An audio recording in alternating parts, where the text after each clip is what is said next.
Dans The Boys, il y a deux types de scènes. Les scènes avec les boys, qui vivent leurs petites aventures plus ou moins palpitantes.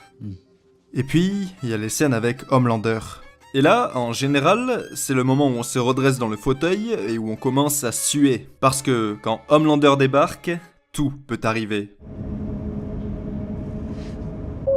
Homelander, c'est sans conteste le plus grand atout de The Boys, de très très loin. Pour moi, il porte carrément la série à bout de bras, et on peut même dire que c'est l'un des meilleurs antagonistes de ces dernières années.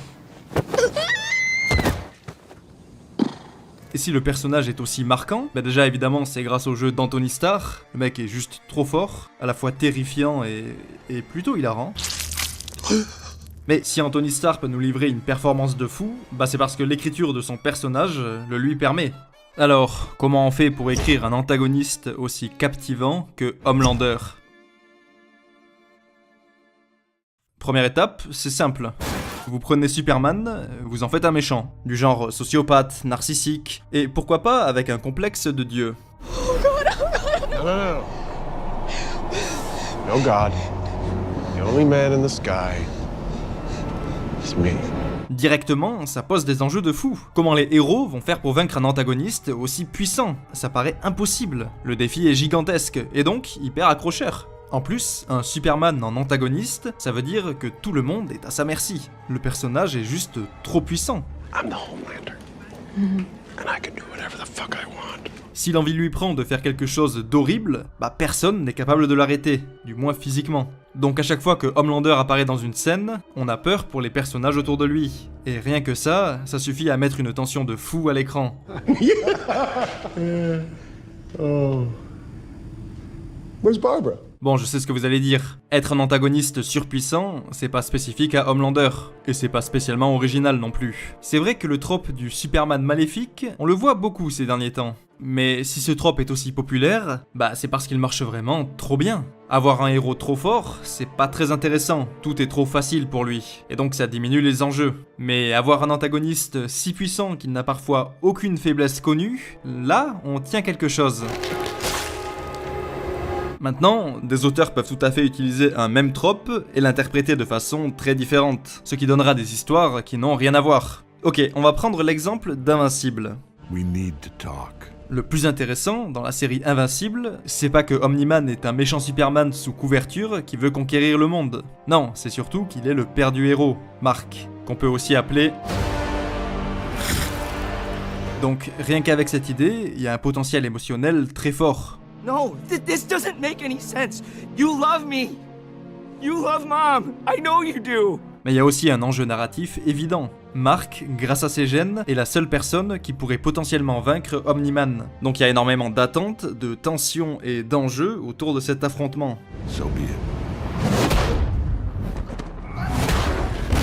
Et Mark se fait démonter. Il y a même pas match. Il se fait littéralement casser la gueule.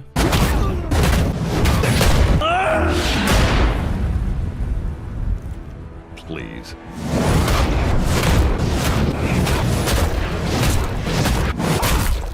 J'ai rarement vu un héros autant se faire massacrer. Think, Mark! Et finalement, ce qui arrête Omni-Man, c'est pas une ruse, c'est pas un adversaire plus fort que lui, mais c'est simplement qu'il finit par réaliser que la vie de son fils est plus importante pour lui que la réussite de sa mission.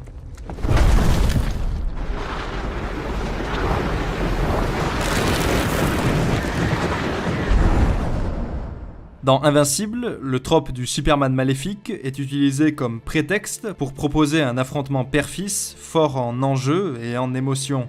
Et surtout en réflexion. Think, Mark! Ok, fin de la parenthèse Invincible. Donc chaque Superman maléfique a ses propres particularités et va apporter quelque chose de différent à son histoire. Homelander, contrairement à Omni-Man, n'est pas vraiment dans l'émotion. Lui, son truc, c'est plutôt la tension. Et la tension dans ces scènes, elle n'est pas seulement due au fait que Homelander est le plus fort de son univers et qu'il peut massacrer absolument qui il veut quand il le veut. Non, en fait, elle est surtout due au fait qu'on ignore s'il va oui ou non le faire. Ok, est-ce que vous saviez que, en fait, Homelander n'utilise pas si souvent que ça la violence physique ? Ouais.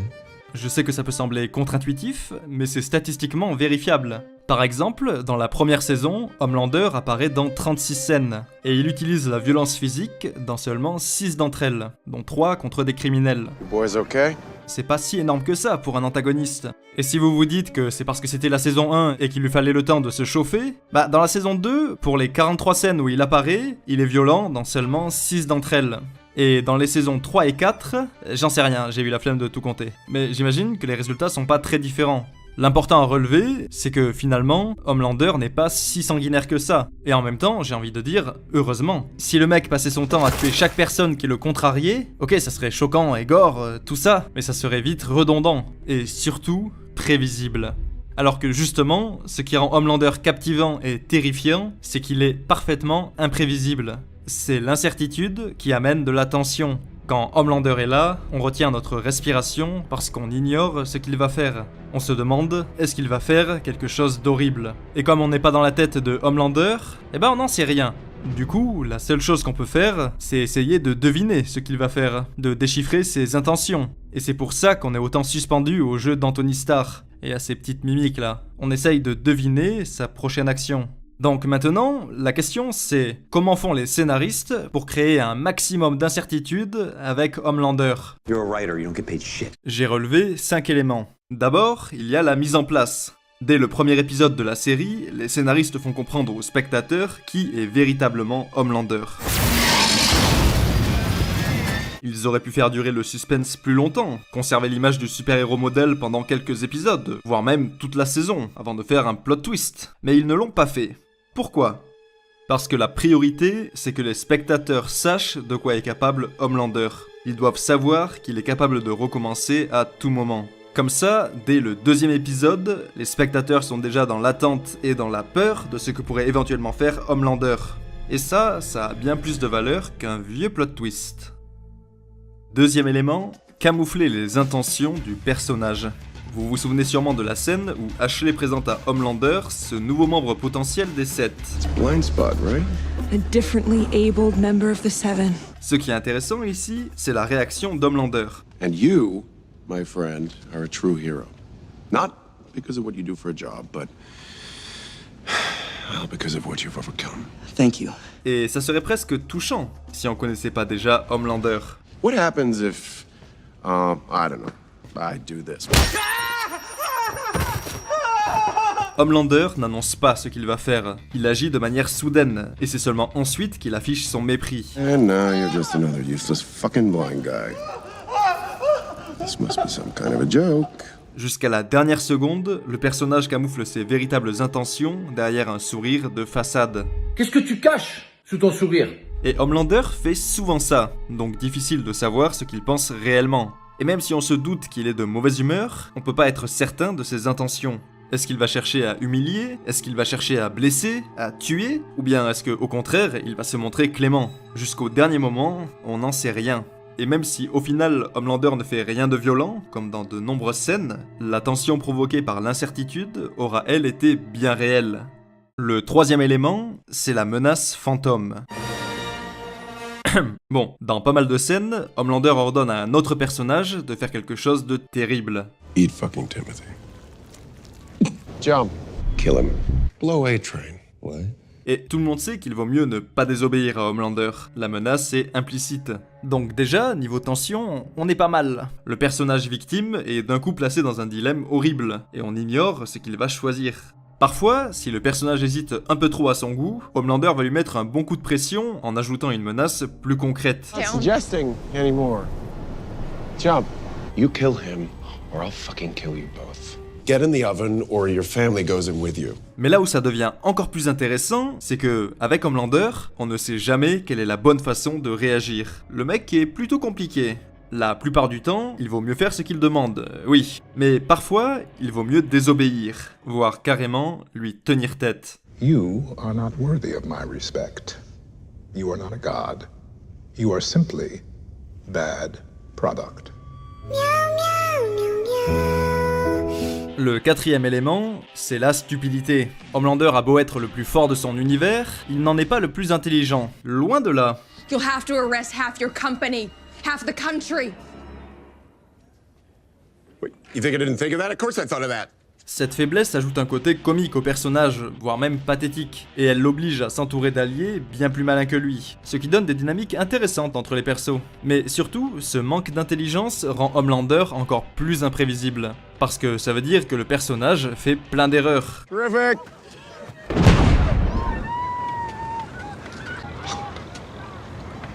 So what, they're all starving, but one of them's got a fucking cell phone? Homelander est loin d'être un génie du mal qui serait tout le temps dans le calcul. Au contraire, à plusieurs reprises, il agit clairement sous le coup de l'émotion, sans prendre le temps de bien apprécier la situation. Et ce manque de discernement rend ses actions difficiles à anticiper pour les spectateurs. Fine, you don't want to do it? I'll do it. Victoria here is a superhero. En d'autres termes, rien n'est plus imprévisible qu'un abruti. I'm not literally a Et enfin, le dernier élément, et le plus important, celui qui permet de maximiser l'incertitude dans la plupart des scènes de Homelander, c'est son besoin d'amour. Ok, petite parenthèse. Est-ce que vous savez pourquoi dans Game of Thrones, Joffrey était un antagoniste bien plus intéressant que Ramsay, alors que, en soi, les deux avaient un peu le même profil de gros sadique? Le truc, c'est que Ramsay devait rendre de compte à personne. Il pouvait commettre toutes les horreurs qu'il voulait. Alors que Joffrey, il était roi. Et donc, il avait un rôle public à tenir. Il avait des responsabilités. Il ne pouvait pas faire n'importe quoi. En théorie. Sir Ilyn, bring me his head.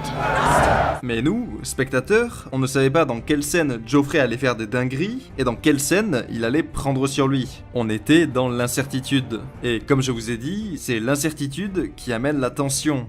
What did you say? Un mec qui fait tout le temps des trucs horribles, bah il est prévisible, et donc beaucoup moins captivant. Homelander, il est un peu comme Joffrey, il a souvent des pulsions de violence, mais il a une très bonne raison de ne pas y céder. Et cette très bonne raison, c'est qu'il veut être aimé. Ok, Homelander a grandi dans des conditions horribles, sans amour, sans père, sans mère, et probablement sans les maternelles. Il a grandi comme un rat de laboratoire, et il a été manipulé pour développer un énorme besoin d'amour. Et ce besoin d'amour, c'est pas juste un moyen facile d'humaniser le personnage, c'est surtout un moyen de le placer dans un combat interne permanent. Homelander tient absolument à garder une image publique positive. Il ne peut pas se permettre d'être un monstre au grand jour, parce que ça lui ferait perdre l'amour des masses. Donc il est constamment tiraillé entre d'un côté ses pulsions de violence, et de l'autre, son envie d'être aimé. Et si le perso estime que commettre tel acte va lui coûter l'amour des gens, alors il va prendre sur lui et ne rien faire. Même s'il a parfois très envie de... Sauf que nous, en tant que spectateurs, on ne sait pas à quel point ces pulsions de violence peuvent être fortes, et à quel point elles peuvent prendre le dessus sur sa lucidité et son désir d'être aimé. Et le seul indice qu'on a sur le déroulement de ce combat intérieur et sur un potentiel craquage, c'est encore une fois le jeu d'Anthony Starr.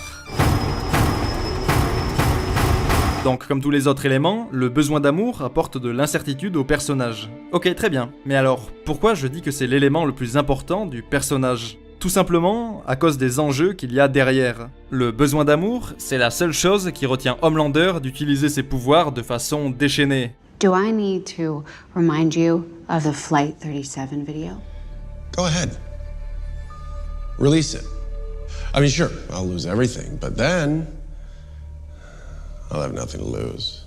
Donc je résume, on a d'un côté un méchant surpuissant mais qui ne peut pas utiliser ses pouvoirs librement, et de l'autre, on a des héros qui ont des moyens de pression contre le méchant, mais qui ne peuvent pas non plus les utiliser, parce que sinon, bah... la situation est bloquée et ultra tendue. Bah c'est trop intéressant. Et donc, si Homelander fait malgré tout le dérapage de trop, le dérapage qui lui coûte l'amour des gens de façon définitive, alors plus rien ne pourra l'arrêter. Et là, ça sera l'apocalypse. I'll just wipe New York off the fucking map. For fun. En fait, c'est comme s'il y avait en permanence une épée de Damoclès au-dessus du monde entier. Donc vraiment, le fait que ce dérapage puisse arriver dans n'importe quelle scène de Homelander, ça apporte à la série une tension de malade. D'autant plus qu'on sait qu'il finira par déraper. C'est dans l'ADN même du personnage. Because I am the Homelander. And I really can do whatever the fuck I want. Mais d'ailleurs, ce dérapage, est-ce qu'il n'a pas déjà eu lieu ? Ok, jusque-là j'ai dit beaucoup de bien du perso. Maintenant, il est temps d'arriver au mais. Le manque d'évolution du personnage. À la fin de la 3e saison, il se passe ça.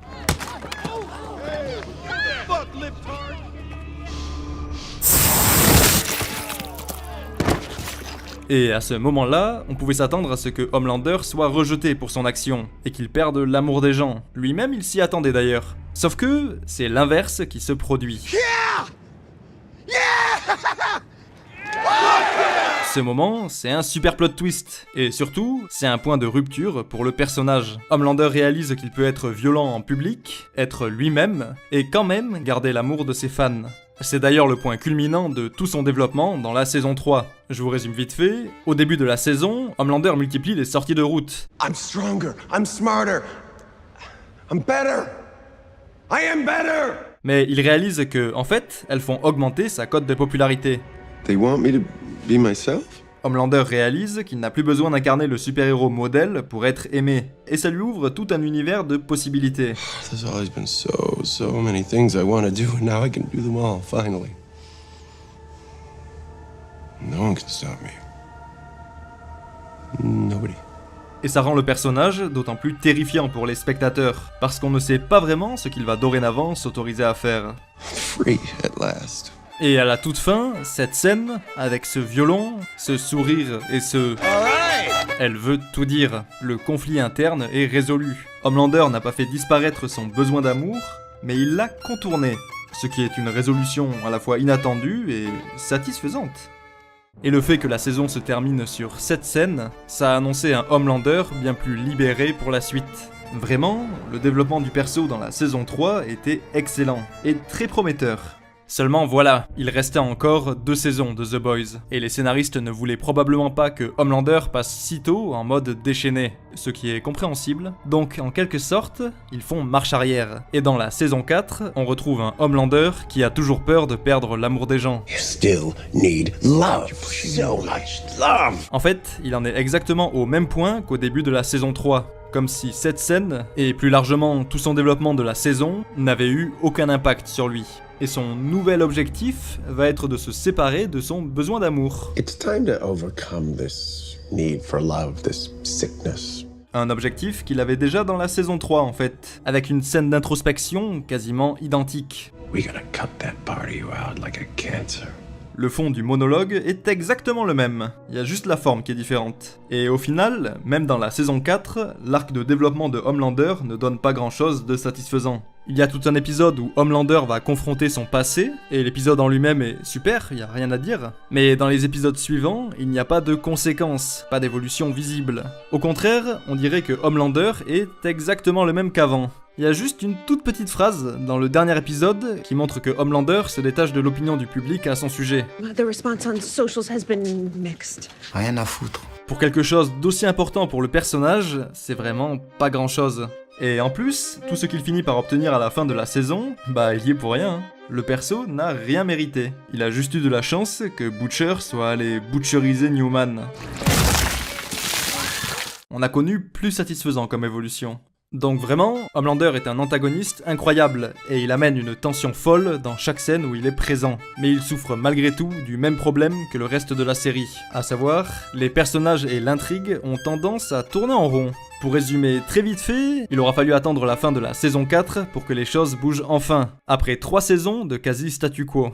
C'était long. Et je suis persuadé que si le grand public a gardé un intérêt aussi fort pour la série, c'est en très grande partie grâce au personnage de Homelander.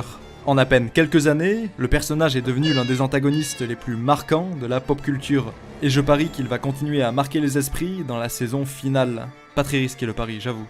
Maintenant qu'on a un Homelander dans une position de quasi-pouvoir absolu, le personnage n'a jamais été aussi proche de passer en mode déchaîné. Reste à savoir quel sera le déclencheur.